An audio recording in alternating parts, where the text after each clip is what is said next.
Notre invité ce matin, Jean-Luc Mélenchon, bonjour. Bonjour. Député La France Insoumise des Bouches-du-Rhône. Ces violences, ces images, ce McDo qui brûle, ce garage qui brûle aussi, des commerces qui sont saccagés, il brûle, casse, agresse, une forme de terrorisme urbain.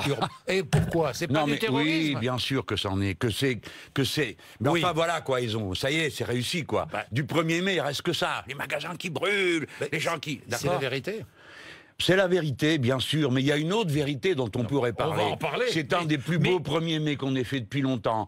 C'est la première fois que dans toutes les villes, il y a des cortèges qui unifient la politique et le syndicat. Ça, c'est la vraie info. C'est les infirmières qui étaient là, c'est les cheminots qui étaient là. De tout cela, on ne parle plus. Mais comment on va nous casser les pieds pendant une semaine avec cette histoire de ce groupe de violents qui nous confisque, qui récupère tout ce que nous faisons. Ce groupe important, plusieurs centaines. Oui. Plusieurs centaines, 1000, peut-être 1200. Oui. Alors, d'extrême droite, vous avez dit d'extrême droite. Personne n'a compris. Oui, mais apparemment, c'est pas le cas. Mais parce que sur le moment, j'étais en train, pour être honnête, je rentrais de Marseille, on avait fait la manif le matin, je remontais. Et alors, on me dit, oh là là, ça casse, etc. Et comme en ce moment, des violences d'extrême droite, il y en a partout, et que ça n'a l'air d'intéresser personne, des importants de l'État, d'accord? C'est quand même une des rares fois où on a vu des gens se donner pour objectif de tuer un ministre et un président de groupe d'opposition, comme moi. Bon, c'est la première fois qu'on les voit arriver avec des hélicoptères dans la montagne pour empêcher des gens de passer. Mais apparemment, c'est pas un sujet. Quand ils contrôlent des gens dans le bus. On va en parler de ça. Moi, j'en parle maintenant parce que je veux dire dans quelle ambiance mentale je me trouvais. Et je dis, ah ben ça, des gens qui empêchent une manif du 1er mai d'avoir lieu, c'est des fachos. Alors, évidemment, quand je suis arrivé, j'ai bien vu qu'il s'agissait d'autre chose. Mais cette autre chose, je veux le condamner et l'expliquer. Parce que c'est mon rôle de le faire, d'expliquer aux plus jeunes qui peuvent se laisser embarquer là-dedans.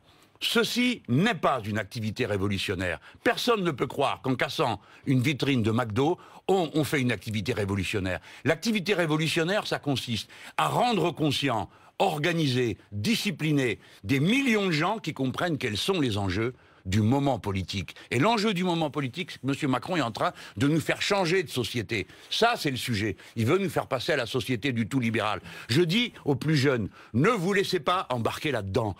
Ce type de violence ne mène nulle part. C'est de la pure aventure. Et à la fin, ça finit toujours mal. Quand vous serez allé en tôle, quand vous aurez un casier judiciaire, vous servirez à quoi pour la lutte? À rien.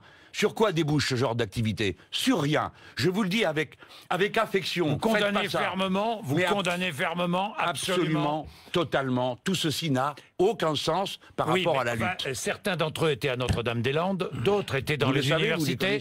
C'est la police qui le dit, c'est pas moi. Bon, si vous croyez tout ce que dit la police, tout va bien. Vous ne croyez pas les policiers? Mais je crois les policiers quand je crois les policiers quand ils font leur boulot. Après, quand ils font des analyses politiques, vous me permettrez de penser que c'est aux civils de le faire, d'accord? Ce ne sont pas des analyses politiques. Non, mais bon. Ils disent ce sont pour partie les mêmes. Les mêmes. Je ne sais pas. Ben non, mais je vous le dis. Puis McDo, dites-moi, je les poursuivrai jusqu'en enfer, disiez-vous. Enfin, pas. De quoi parliez-vous? Je ne suis pas d'une déclaration que vous avez faite. Sur quel sujet? Sur McDo. Vous n'êtes pas capable de faire la différence, Jean-Jacques Bourdin, entre la joie, l'allant de la polémique verbale et la violence physique. Mais Monsieur Bourdin, précisément, écoutez-moi bien. Allez-y. La violence verbale, le mot qui claque. Est-ce que ça n'encourage pas la violence physique? C'est une violence symbolique. C'est comme, par exemple, une polémique dans une assemblée. Personne ne va se toucher, personne ne va se frapper. Mais c'est cette violence qui remplace ce qu'on réglait hier à coups de bâton ou à coups de revolver. Donc il faut faire très attention à ce qu'on ne mélange pas tout, parce que c'est une manière aussi de maintenir l'ordre. Tout le monde doit se taire, tout le monde doit être gentil, tout le monde doit être mignon, on ne doit rien dire, hein? Non. Alors, Monsieur Bourdin, épargnez-moi, s'il vous plaît, le numéro que j'ai vu se faire sur toutes les chaînes, du genre « oui » ou qu'a fait le Premier ministre. Tout ça est le résultat de la violence verbale. Non mais on rigole, non? Vous plaisantez? Vous croyez qu'une seule de mes sorties un peu claquantes a conduit un jeune à se dire « ah bah tiens, ce matin je me lève, je vais aller casser un McDo ». Enfin, soyons sérieux. Et je vous redis que nous ne pouvons pas accepter, je le dis au nom des principes qui sont les nôtres, de l'action politique que nous menons. Qu'il faut la transformation. Il faut interdire ces groupes d'extrême gauche, anarchistes? Il faut les interdire? Non, d'abord, on doit interdire les gens qui font des menaces physiques, les groupes identitaires qui ont menacé de m'assassiner, je m'excuse, mais pour l'instant, personne n'aura rien demandé. Tout va bien. Hein, et quand j'ai rencontré des responsables, ils m'ont dit « Ah, ben, ce sont des azous ». Ah bon, mais c'est justement parce que c'est des azous qui sont dangereux. Donc je le redis. Jean-Luc Mélenchon, vous êtes au pouvoir, vous êtes président de la République, vous faites quoi contre ces groupuscules? Quel groupuscule? D'extrême gauche, anarchistes qui ont cassé... Anarchistes, attendez, d'abord, les étiquettes politiques ont du sens. C'est pas vrai que... Ces groupes, ces groupes. Ah, mais nous ne permettrons pas la violence, ça c'est clair. C'est-à-dire? Mais qu'est-ce que vous faites? Eh ben, ce qu'il faut faire dans de telles circonstances, on s'organise, on fait en sorte qu'elles ne puissent pas avoir lieu, on déploie les forces de police comme il le faut, ceux qui contreviennent à la loi sont punis, enfin la loi quoi, la vie normale, il y a le droit... Sont contrôlés, certains sont on va passer là. Non, je ne suis pas préfet de police, Bourdin, arrêtez. Oui. Je ne suis pas préfet de police, je ne suis pas policier. Oui, oui. Et vous pensez qu'un président de la République, il est dans son bureau en train de faire des fiches sur les manifs? Macron a raison de dire je suis en Australie, ce qui se passe en France, je laisse mon ministre de l'Intérieur et mon Premier ministre gérer. Oui. Il a raison. Mais oui. Mais enfin, vous croyez quoi? Que 100 personnes vont prendre comme ça en otage tout l'État? Et que tout le monde devrait être là à s'occuper de regarder les fils à papa péter les vitrines de McDo? Non mais vous plaisantez, Bourdin. Non, il faut du sérieux dans cette histoire. Et le sérieux, c'est déjà d'arrêter de faire ce numéro qui consiste à passer la moitié d'une émission à parler de ces types. Bon alors maintenant, on passe à autre chose. Bah oui, vous appelez bien le président. Oui. Et Jean-Jacques Bourdin, vous dites bien au président tous les 5 minutes Emmanuel Macron. Je n'appelle pas Macron. Non, bon, d'accord. Alors, Jean-Jacques Bourdin. Alors, dites-moi, quelle image retient... J'oublie les casseurs. Bon, d'accord, mais quelle image retient l'opinion publique de ce 1er mai? Cette image-là? Bah dites-vous, ils vous l'ont servi sur un plateau, hein. Puis, depuis ce matin, à BFM, c'est en boucle. Hein. Ça veut dire quoi? Il n'y a pas qu'à BFM, partout. Oui, voilà. Ça veut dire quoi? Pardon, monsieur Jean-Jacques Bourdin. Qu'il y a une complicité? Il y a un appétit à humilier le mouvement ouvrier, le mouvement des salariés. Il y a un appétit à ça. Tous les jours, on répète que les cheminots sont des feignants et des privilégiés, que les infirmières pourraient faire autrement, que les gaziers sont privilégiés. Et là, c'est formidable. On amène sur un plateau des belles scènes de dévastation. Vous voyez, regardez, sont des irresponsables. C'est lamentable. Bien. Hein, c'est pas pour rien que je viens qu'ici. Hein. Ce 1er mai 2018... Vous me comprenez, monsieur Jean-Jacques Bourdin? Oui, parce que j'ai la liberté Mélenchon, de pouvoir le dire sans être interrompu tous les 2 secondes, comme c'est le cas ailleurs. Ce 1er mai 2018 a-t-il été la démonstration de la faiblesse syndicale? Non, le contraire. Une désunion. Alors, on a 2 problèmes à régler, oui, c'est vrai. Oui. D'abord, commençons par le début. Oui. Monsieur Macron a décidé de faire Margaret Thatcher. Voilà, c'est ça. Il veut donc affronter le mouvement syndical, obtenir une grande victoire et faire basculer notre société dans autre chose que ce qu'elle est. Ça deviendrait la société du tout marché, des égoïsmes en compétition. C'est cette société-là? Regardez. De quoi vous me parlez? Vous n'avez pas vu Forbes? Non, j'ai pas vu encore. Qu'est-ce que c'est ça? Ah oui. Leader of the free market. Voilà. Bon, c'est son idée, c'est son idéologie. Je crois pas que les gens avaient compris qu'il s'agissait de ça au moment où ils ont voté. Mais c'est ça qui se passe. Donc, par rapport à ça, eh ben, c'est la vie d'un pays démocratique. Il faut que se forme l'opinion. Il y a ceux qui sont pour et il y a ceux qui sont contre. Il faut donc que ceux qui sont contre trouvent le moyen de se rassembler dans une unité large, pas un petit truc mesquin de 4-5 partis dans un coin qui signent des papiers extrêmement édifiants. C'était lundi soir. Vous avez vu le résultat. Mais je n'ai pas cessé de mettre en garde. C'est pour ça qu'on n'y était pas. Je leur ai dit, mais arrêtez de croire au meeting presse-bouton, au manif presse-bouton, ou alors vous vous mettez à 7, vous appuyez sur un bouton et les gens viennent. Mais non, vous vous retrouvez à 300. Et du coup, vous portez un coup au mouvement. Bon, là, le 5 mai, par exemple, nous faisons la marche, l'événement important. Parce qu'elle permet... La fête à Macron. Voilà, c'est ce qui permet à tous ceux qui veulent défendre le modèle de la société, des services publics, du bien-être social, des conquêtes qui ont permis la vie qu'ont eu ma génération, par exemple, d'être protégés, défendus, sauvés. Tous ceux qui ont intérêt à ça peuvent se retrouver dans la rue tranquillement samedi. Bon, voilà. Donc, quels sont les 2 problèmes à régler? Un, la division syndicale qui nous nuit. Mais on ne va pas mettre tout le monde dans le même sac. Je veux dire, les syndicats qui sont entrés dans la lutte méritent le respect. Ils le font d'une manière unie, comme c'est le cas pour le service public. D'un autre côté, il y a la cloison entre le syndical, le politique et l'associatif. Alors, bien sûr, chacun a son registre, on ne va pas tout mélanger. Mais il s'agit quand même de permettre tous ensemble à ce que toute la société puisse aller aider ceux qui sont en première ligne de la lutte. Comment allez-vous faire? Philippe Martinez, hier matin, nous a dit, mais j'irai pas samedi. Non, je n'irai pas. Bon, il a dit qu'il irait pas samedi, mais il y aura beaucoup de CGTistes, et je comprends qu'ils disent qu'il n'y aille pas, puisque tous ne sont pas d'accord sur le sujet. Vous avez plusieurs fédérations de la CGT qui appellent le 5. Hein. Je ne veux pas ici faire un boulot qui n'est pas le mien, mais on pourrait en faire la liste. Et à partir de là, Pour la suite, c'est ça que j'essaye de faire, de construire avec mes amis, c'est-à-dire une forme d'unité populaire extrêmement large, pas rabougrie à quelques heures. Alors, on me dit, vous n'êtes pas unitaire, mais c'est tout le contraire. Je suis pour la large union qui englobe tout le mouvement social. Pourquoi derrière moi? Pourquoi moi? Je ne sais pas, parce que c'est le reproche qu'on vous fait. Là, on est en train de... C'est le reproche qu'on vous fait. Oui, ça, on dit, il veut réunir tout le monde, mais derrière lui. Oui, ça c'est le truc facile. Ça fait les syndicats se méfient de vous, Jean-Luc Mélenchon. Vous avez discuté avec eux? Je les entends. Non, alors attendez, il y a un truc que vous n'avez pas entendu, parce que c'était quand même en face de vous, et c'était hier. Hein, donc on apprend des choses en vous écoutant. Oui. Mais hier, M. Martinez a dit une date commune, pourquoi pas? Oui. Ça veut dire êtes d'accord? Mais évidemment. Et je suis non seulement d'accord, et contrairement à ce qui se dit sur le fait que je voudrais que tout le monde soit derrière moi, mais attendez les gars, là vous n'y êtes pas là, hein. C'est pas du tout ma ligne, il faut me lire. Moi j'écris tout ce que je fais.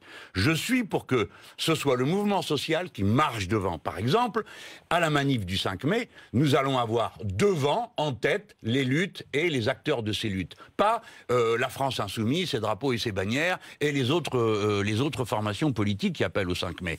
Nous avons voulu de propos délibérés, compte tenu des critiques qui nous avaient été adressées, que vous avez eu l'amabilité de répéter, en septembre dernier, après la bagarre sur les ordonnances. Eh bien, on a dit, on ne va pas donner prise à cette critique. Je ne vais pas faire, c'est encore Mélenchon qui appelle à ceci ou qui appelle à cela. Donc, on a choisi une formule plus citoyenne d'action. Et elle est citoyenne, et je la respecte comme telle. Et notre ami François Ruffin a eu cette tâche de faire ce travail qu'il fait, et qu'il fait magnifiquement. Donc, il y aura cette marche, mais vous souhaitez aussi une grande journée. Voilà. Une grande journée avant la fin du mois de mai. Vous lancez un appel ce matin. Laissez-moi le faire, comme ça je m'en charge moi-même. Faites-le. Alors, d'abord, M. Martinez a dit une date commune, pourquoi pas. On s'est bien compris, hein. Le sujet de l'action, c'est pas M. Martinez, M. Mélenchon, M. je sais pas qui. Le sujet de l'action, c'est est-ce que M. Macron va arriver à imposer son modèle de société à la société française? C'est ça le sujet. Quand vous me montrez ça, la terre entière sait que c'est ça qui se passe en France. Et nous, les Français, nous avons une réputation dans le monde qui est d'être les plus coriaces à défendre nos acquis sociaux. Bref. Monsieur Martinez dit qu'il est d'accord pour une date commune. Eh bien, il faut qu'il y ait cette date commune. Je préférerais, nous avons un cadre pour ça, je préférerais que ce soit les syndicats qui nous proposent une date commune. Parce que c'est plus dans leur rôle. Et nous serions là. Cette formule que je suis en train de vous décrire, de large unité populaire, eh bien, c'est celle qui se pratique à Marseille, Monsieur Bourdin. Et ça fait 2 fois déjà qu'on manifeste à Marseille, tous ensemble, les syndicats, les associations et les organisations politiques comme la France Insoumise. Et à l'appel de qui, je vous prie? Des syndicats. C'est la CGT des Bouches-du-Rhône qui a lancé le mouvement, avec la FSU, avec l'UNEF. Donc on peut le faire au niveau national. Il y aura une date avant la fin du mois de mai. Ou bien ce sera une date nationale proposée par les syndicats eux-mêmes. Ou bien ce sera des dates qu'on ajoutera dans tout le pays. Pour ma part, je pense que le week-end du 26 mai serait une bonne date. Comprenez-moi bien, nous devons agir en stratège. La lutte engagée par les cheminots, les dates sont posées jusqu'au 28 juin. Donc nous avons besoin d'un cheminement qui construise une force. Et là, évidemment, que l'événement d'hier nous nuit considérablement. Parce que si tout le monde se dit chaque manif se transforme en bataille rangée, ça ne va pas ranger nos affaires. C'est pourquoi hier, les violents ont servi la soupe à nos adversaires. Voilà ce qu'ils ont fait. Et je le dis avec toute la force de l'autorité qu'on me reconnaît. Donc, je pense que si nous avions une date vers la fin du mois de mai, mes camarades dans les Bouches-du-Rhône, les syndicalistes, m'ont dit oui, ça pourrait être ça, ou le 26 mai, ou le 3 juin, peut-être qu'il y aura une date nationale, et des dates locales. Donc moi, je suis le 26 mai, avec tous les syndicats, rien, attendez. Vous êtes prêts? Non, mais je suis prêt, nuit et jour, quand il le faut, tous les syndicats, tous les partis politiques de gauche, à vous retrouver pour une grande journée de protestation anti-Macron.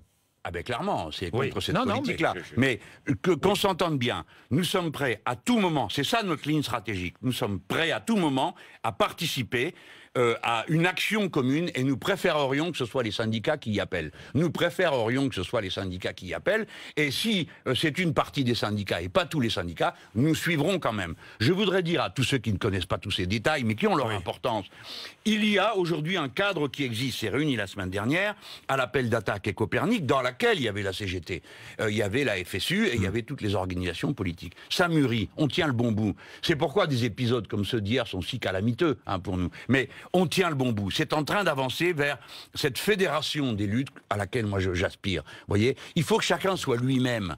les syndicats, les partis, etc. Mais il faut être capable de se fédérer. Le mot fédérer dans le vocabulaire français, il a un pouvoir fascinant.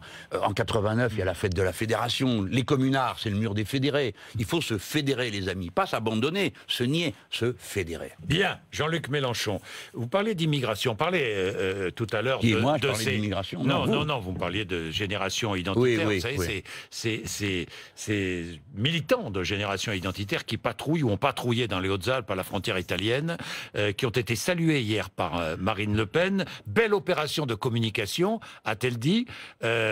Vous comprenez qu'il ne soit pas poursuivi? Merci, M. Bourdin. J'allais vous interrompre pour dire, vous trouvez ça normal, vous? Il n'y en a pas un qui est au trou. Pas un qui a été arrêté. Pas un... Mais en quoi sont-ils hors la loi? Eh bien, ils sont hors la loi parce qu'on ne permet pas en France à des milices privées de faire le travail des forces de l'ordre. Parce que sinon, chacun va s'organiser sa milice privée. D'accord? Et moi, je veux pas de ça. Donc, je suis pour qu'ils soient réprimés. J'ajoute une chose, c'est quand même des gros moyens, emmener un hélicoptère, tout ça. Ça dérange pas Colomb. Qui est-ce qui est au trou? Nos amis, c'est-à-dire ceux des nôtres qui sont montés dans la montagne pour dire, eh ben, puisque vous le prenez comme ça, nous allons venir et en plus nous allons aider des gens à passer, parce que c'est un endroit terrifiant, dans la neige et tout ça, c'est eux qui sont en prison. C'est une honte. Et le 31 mai, il y a leur jugement qui aura lieu. Eh ben, le 31 mai, les gens seront devant la porte du tribunal pour dire qu'ils se sentent solidaires de ces amis. Pourquoi c'est nous qui nous ont arrêtés et les autres, on va appeler s'applaudir. Vous imaginez, Madame Le Pen a dit que c'était bien. Madame Le Pen dit que c'était bien. Alors, et si moi, un seul matin, je vous avais dit, bon, il y a eu 2-3 vitrines de cassées, hein, vous aurez dit, mais monsieur Mélenchon, mais vous êtes un responsable politique national, vous approuvez des méthodes pareilles? Non, je n'approuve pas des méthodes pareilles. Et moi, j'ai le cran de venir vous le dire ici, et de me fâcher peut-être avec des gens qui sont là-dedans. Elle, non. Elle est là à courir derrière les pires éléments extrémistes. Voilà. Elle n'a pas eu un mot pour dire qu'il est, comme moi j'avais fait pendant la campagne, peut-être que vous vous rappelez, elle avait été menacée, j'avais dit moi je suis pas d'accord avec ça, même si c'est Madame Le Pen. Quand il s'agit de me faire assassiner moi ou Castaner, il n'y a plus personne. Voilà ce que c'est l'extrême droite. Mediapart a publié des documents montrant que la société d'événementiel GL Events a accordé une forte réduction à Emmanuel Macron. Oui, enfin, une forte réduction, 100%. Oui, ça, c'est ce qu'on appelle. Non, mais il y a eu aussi une réduction, enfin bon, je ne sais pas. Oui, des réductions, allez-y, des réductions, allez, des pour l'organisation de son...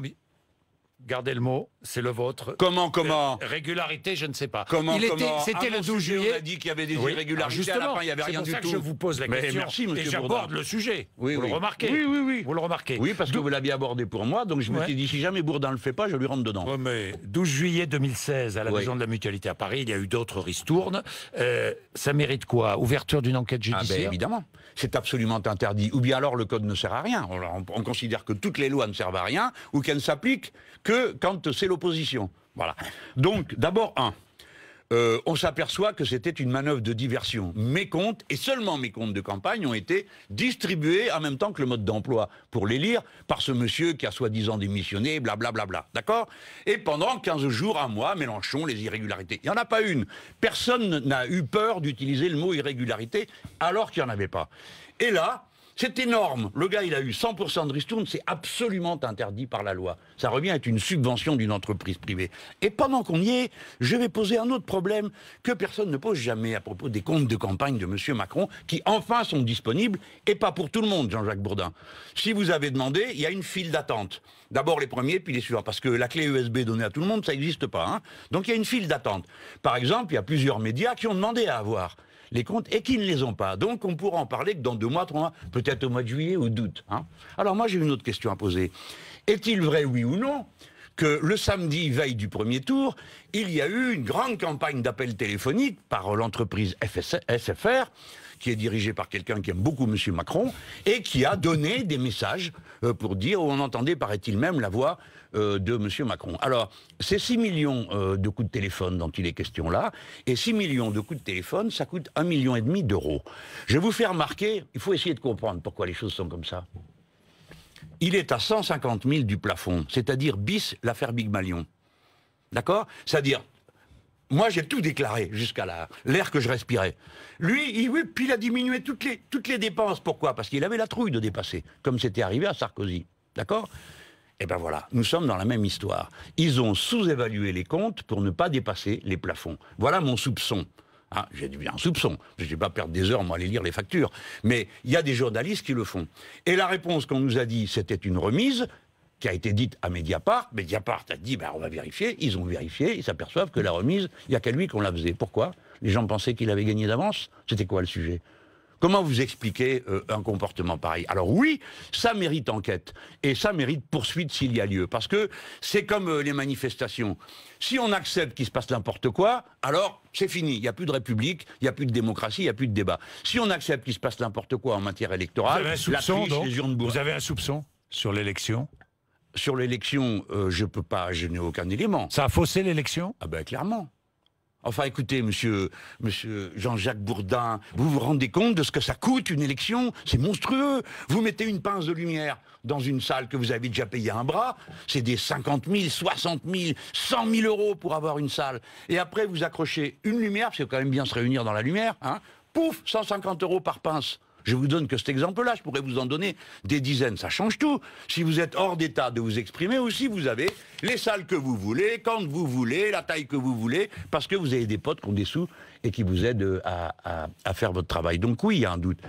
Et voyez, on va terminer là-dessus, mais cette élection présidentielle, elle n'a rien purgé. D'habitude, dans une démocratie, vous avez une élection, pouf, ça purge la situation. Voilà. Puis après, on repart, c'est la démocratie, quoi. Là, on a l'impression que tout est resté en suspens, que rien n'est réglé, que même ce deuxième tour arrangé, préparé pendant des mois, Madame Le Pen contre X a gagné, d'accord? Tout ça a laissé une ambiance malsaine. Plus, un type qui se fait élire en disant « je suis ni de droite ni de gauche », il arrive au pouvoir, première chose qu'il fait, il supprime l'impôt sur la fortune.